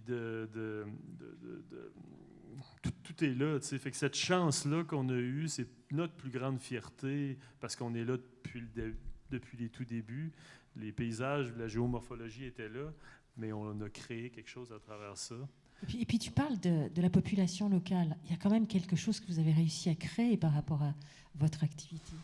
Au niveau des jeunes? En termes d'attractivité, en termes de... Ben oui, c'est ça. Je pourrais en parler longtemps, mais à travers ces réalisations-là, à un moment donné, est arrivé un certain succès. Donc là, faut savoir qu'au départ, à Saint-Raymond, c'était une ville de motoneige, de chasse, de pêche, on l'appelait la ville de l'automobile. Pas très loin de Québec, puis tout ça. Il y a plusieurs concessionnaires automobiles. Donc, quand je suis arrivé à Saint-Raymond, moi, quand j'ai mon premier pitch que j'ai fait à l'hôtel de ville devant les élus pour leur dire qu'on va faire des sentiers, puis je vais mettre des yourtes, ils me regardaient en voulant dire, c'est quoi ça, tu sais. Puis, fait que ça a pris là, facilement une dizaine d'années avant que le plein air non motorisé, la patente pogne, là. Avant ça, le monde, tu sais, ça faisait du skidoo, ça allait à la chasse, à leur camp de pêche, puis tout ça. Mais là, on peut vraiment dire que depuis 2010, 2012, 2015, tu sais, Saint-Raymond est devenu, tu sais, le résident fait du plein air. De façon générale, là, pour vrai, fait notamment du vélo de montagne. Donc, ça a créé un sentiment de fierté pour les Raymondois, Raymondoises. Puis moi, je ne suis pas de Saint-Raymond, en fait, là. Les gens sont fiers de la Vallée-Bras-du-Nord, sont à la base fiers de leur petite ville, sont fiers de la Vallée-Bras-du-Nord, sont fiers d'inviter des gens chez eux. Donc, il y a tout donc, mais à la base, c'est quoi? En anglais, ils disent build it and they will come. Là. On a fait des sentiers. Le monde sont venus. Là, le monde de Saint-Raymond a comme fait hey, c'est pas pire chez nous. Ah, on va l'essayer. Ils l'ont essayé. Là, ils sont fiers. Ça a créé comme un. Puis on a eu cette chance-là de créer ce parc-là à travers un modèle qui était complètement novateur au Québec. Il y avait le parc du Cap-Jaseux qui ont parti une coop de solidarité en même temps que nous, à peu près un petit peu avant. Mais on était les premiers au Québec. Puis au départ, je faisais des conférences sur notre modèle de gouvernance, notre modèle de coop de solidarité. Puis la destination était peu développée, là. Le monde, tu sais, les gens qui nous invitaient, ils tripaient sur le fait qu'on assoyait autour d'une même table de concertation à la fois des propriétaires sur lesquels on demande des droits de passage, à la fois des entreprises en plein air, puis à la fois des travailleurs. Fait que c'était comme unique comme modèle de développement. Fait que c'est sûr que ça aussi, c'est une autre source de fierté d'avoir bâti ce parc-là à travers un modèle de gouvernance qui se veut régénérateur maintenant. Puis, peut-être la chose qu'on est le plus fier, moi je m'en occupe plus depuis 15 ans, mais c'est clairement tous nos projets jeunesse. On a bâti ce réseau-là à travers des plateaux de réinsertion socio-professionnelle avec des jeunes en difficulté. Puis ça, c'est complètement unique au monde qu'un parc a été bâti par des jeunes en difficulté. Là, j'en connais pas d'autres, parce qu'essentiellement, l'ensemble de nos sentiers ont été aménagés, oui, avec l'aide d'entrepreneurs spécialisés et de la machinerie, mais les jeunes en réinsertion qui viennent chez nous sur des plateaux de travail pendant 6 mois, puis on parle de jeunes avec des difficultés sévères, là. On ne parle pas de jeunes qui ont des petites difficultés, là. C'est de la toxicomanie, du décrochage scolaire au primaire, des enjeux de santé mentale. Donc, tu sais, des grosses problématiques. On a ces jeunes-là pendant 6 mois, une équipe de 10. Ils aménagent, ils développent des sentiers. Puis les succès, ce qu'ils vivent, ces jeunes-là, de réaliser quelque chose, d'aménager un sentier, à la fin de la journée, le sentier, il est là, il est fait, c'est eux autres qui l'ont fait. De revoir des jeunes revenir quelques années plus tard avec leur famille pour dire, c'est moi qui ai fait ce bout de sentier-là. Il y a quelque chose de très thérapeutique dans l'aménagement de sentiers. Puis l'ensemble de nos sentiers, qui est la base même, il n'y aurait pas de coop puis de tourisme régénérateur s'il n'y avait pas de sentiers, puis il n'y aurait pas de communauté. T'sais. Mais ça, c'est en cause des jeunes en réinsertion. Fait que c'est comme la cerise sur le Sunday, mais qui vient tout donner le sens à notre travail. Elle pourrait brûler, cette vallée-là. Ça pourrait arriver, les changements climatiques. On ne sait pas. Je dis ça en blague, mais tu sais. Il resterait quoi? Il resterait le trip qu'on a vécu en gang à bâtir ça, les souvenirs, ce qu'on a apporté à cette communauté-là, mais ce qu'on a apporté à ces jeunes-là qui... Pardon? Les savoirs. L'expérience. L'expérience vécue. Oui, vraiment. Qui est riche. Donc, voilà. Vous avez même réussi à attirer des médecins chez vous. C'est quand même assez exceptionnel. Les gens viennent ben, chez vous on le dit souvent comme exemple, mais effectivement, ça a attiré des familles à venir s'établir à Saint-Raymond, des commerces à venir développer un nouveau commerce, des fois qui est dans l'écosystème. Tu sais, ça peut être un restaurant qui n'est pas directement relié à nous, mais qui vient profiter de ça. Clairement, on se les fait dire. Là, les gens viennent investir à Saint-Raymond. Puis on a cet exemple-là qui parle quand même.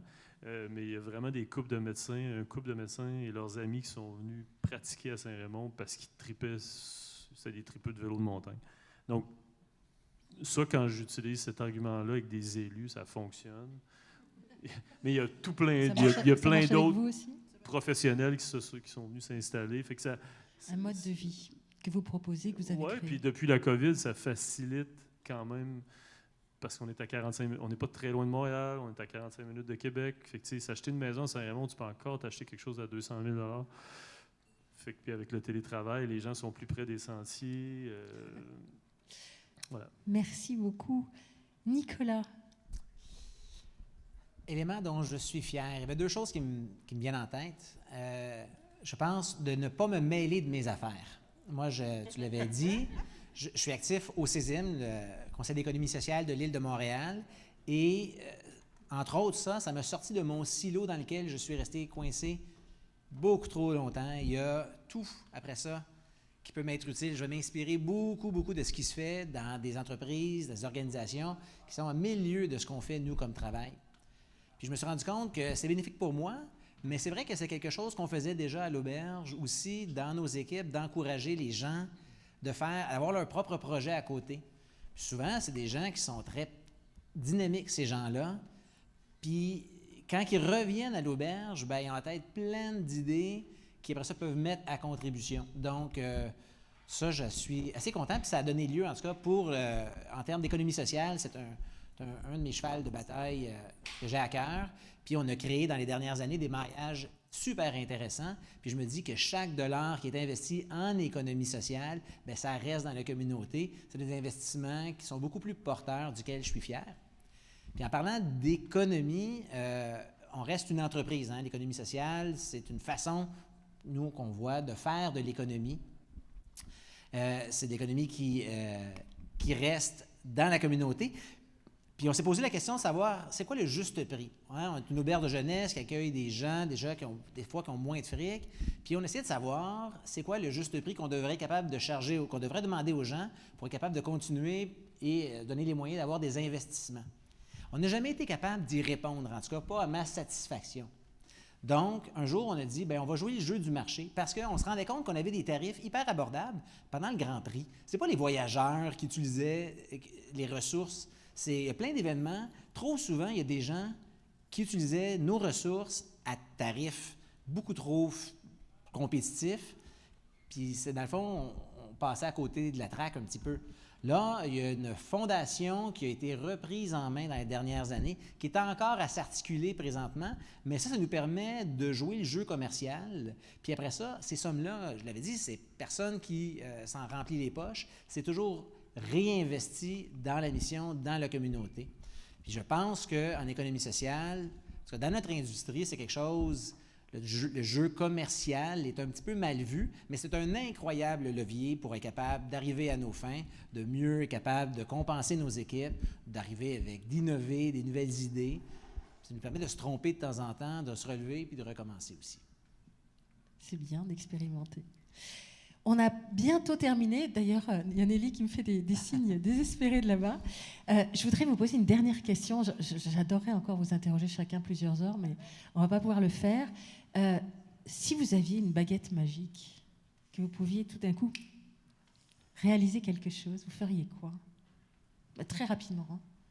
Hein. C'est une petite baguette, mais non, elle est très puissante, mais elle est instantanée.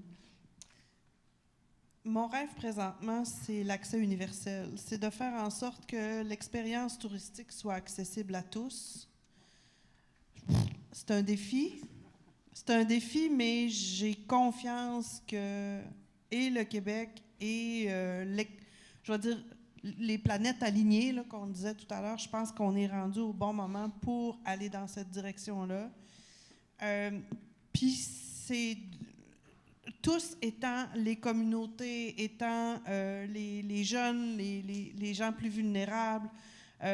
J'ai à cœur les opprimés, je vais dire ça comme ça, puis ou ceux qu'on laisse dans la marche, puis qu'on parle de la masse, puis aux générations comme regroupées. Non, il faut qu'on pense aux particularités, il faut qu'on soit attentif à ça pour que tout le monde se sente bienvenu au Québec. Fait que ma baguette magique, ce ne serait pas d'éliminer la différence, bien au contraire, mais c'est d'avoir toutes les solutions pour faire en sorte que la différence ait sa place dans l'offre touristique. Merci de partager ce fait souhait. court, hein? Formidable. Parfait. Merci, avec toute ma reconnaissance. Frédéric, un petit coup de baguette magique? Petit. Ça serait dans la continuité de la mission, de la vision. Je pense que si j'avais bien de l'argent, mettons que je gagne 3, la super loterie aux États-Unis, là, j'aimerais ça. Hein? Et 3 fois de suite, c'est ça? J'aimerais ça qu'il y ait une école, tu sais, un truc, une genre d'école de plein air pour les jeunes intégrés dans la vallée. On dirait que ce serait beaucoup pour les jeunes. En fait, le tourisme comme tel, j'ai jamais, j'allais dire tant aimé ça. Bienvenue à Midi Tourisme. Non, mais tu le disais tout à l'heure, le tourisme comme consommateur, comme client, on dirait que j'ai jamais. Moi, je l'ai toujours fait pour les gens, peu importe qu'ils soient un touriste ou quelqu'un de la place, puis ça. Donc, on dirait que je souhaiterais que cette coop-là, que cette vallée-là devienne, encore une fois, un laboratoire, mais encore plus pour les jeunes. Mais c'est pas clair encore. Ça nous donne quand même une bonne notion, parce que je vois tout le monde qui hoche la tête, là. J'embarque. Ouais, t'as embarqué les gens avec toi. Hein. Je trouve ça bien. Ouais. Nicolas, un coup de baguette magique? Ben moi, je vais prendre la même baguette que Julie, parce qu'on a un vieil édifice, nous. C'est quelque chose que je prends un peu comme un échec, parce que je n'ai pas réussi à le rendre accessible avec les différents partenaires. C'est pas faute d'avoir essayé.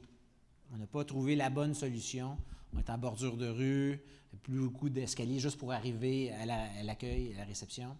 Mais récemment, j'ai recontacté des organisations qui pourraient nous aider. Puis on a convenu que même si on avait déjà essayé, on était pour se rencontrer à nouveau, pour réévaluer. Il y a certainement quelque chose qu'on n'a pas pensé qui pourrait nous permettre d'accueillir encore un plus grand nombre, parce que c'est important que tout le monde puisse avoir sa place. Donc, accessibilité et inclusion. Ouais. C'est vraiment très chouette. En tout cas, moi, ce que je retiens, c'est pratiquement les derniers mots que tu as dit, Frédéric, que finalement, on ne s'adresse pas aux touristes, on s'adresse aux gens. Et je crois que c'est une belle conclusion pour notre tourisme régénératif.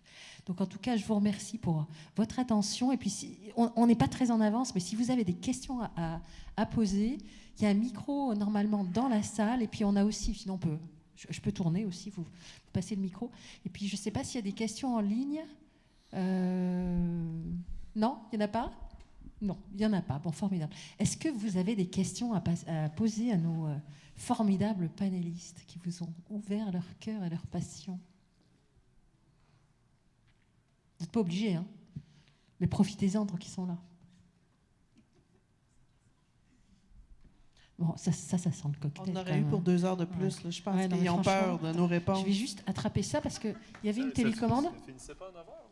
Ouais, c'est ça. Non, mais moi, j'adorerais, perso. Je sais pas, il y avait une télécommande, qu'est-ce que j'en ai fait? Ah, c'est toi qui l'as. Merci. Parce qu'en fait, j'étais censée vous montrer les images de tout le monde, mais il y avait une fin. Vous allez voir. Bah ouais. Et voilà.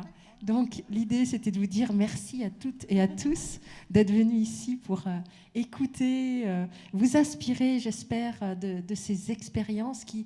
Vous avez vu, on a parlé de tourisme, on n'a pas parlé que de tourisme, on a parlé des collaborateurs, des employés, on a parlé des gens autour de soi, on a parlé des régions, on a parlé des paysages. Donc, finalement, c'est un sujet qui touche à tout. On revient sur notre principe du vivant. Donc, bienvenue dans le vivant. Et puis, souvenons-nous qu'on est vivant, on est le vivant et on est vivant. Donc, le mot d'après, c'est profitez bien du cocktail et du réseautage. En tout cas, on est très heureux de vous accueillir. Puis, j'espère que ce sera quelque chose qui vous inspirera, les témoignages de tout le monde. Merci.